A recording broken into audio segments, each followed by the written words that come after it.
was an audacious plan which, had it succeeded, would have killed thousands and crippled air travel worldwide. This wasn't just a plot to bring down one or two airliners. At least 7, perhaps more, would have been blown out of the sky on a single day. The deadly explosive hydrogen peroxide was to have been disguised as harmless soft drinks. This, one of a series of tests carried out by government scientists to demonstrate the viability of a liquid-based device. That amount of high explosive would seriously injure or kill people close by, and it would cause serious structural damage to metals and plastics. Some of the plotters had even recorded Al-Qaeda-style martyrdom videos to be released to the world after the attacks. We are brave, we're not cowards, and enough is enough. Police believed the plan was just weeks away from fruition when they launched the operation to arrest their main suspects at 11 o'clock on the evening of August 10, 2006. Just 3 hours later, the terror threat level was raised to critical, indicating an imminent attack. By 6 a.m, there was huge queues and confusion at major airports as additional security measures were introduced to guard against a new type of threat.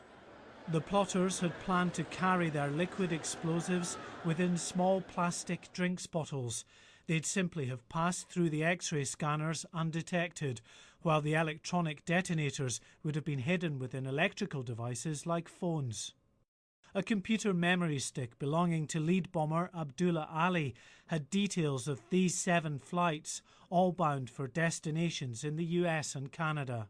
With all of the aircraft over the Atlantic around the same time, the authorities would have been powerless to act as the planes disappeared from radar one by one. This was a hugely significant terrorist attack plan. With that number of aircraft, with the types of destinations that were being talked about, it's conceivable to think of upwards of 2,000 casualties in the air, depending on the point of detonation, whether others would have been caught on the ground as well. And these were just horrendously large numbers of potential fatalities.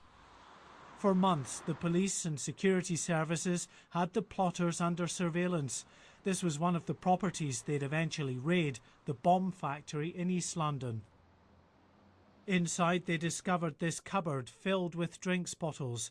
The seals on some of the caps were untouched, but the liquid had been removed, syringed out through a hole in the base.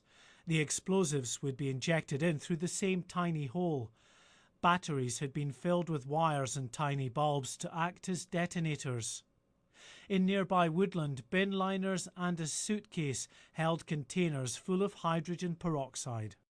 In their defence, the men said they only planned to set off small devices at iconic targets like the Houses of Parliament to protest at British foreign policy.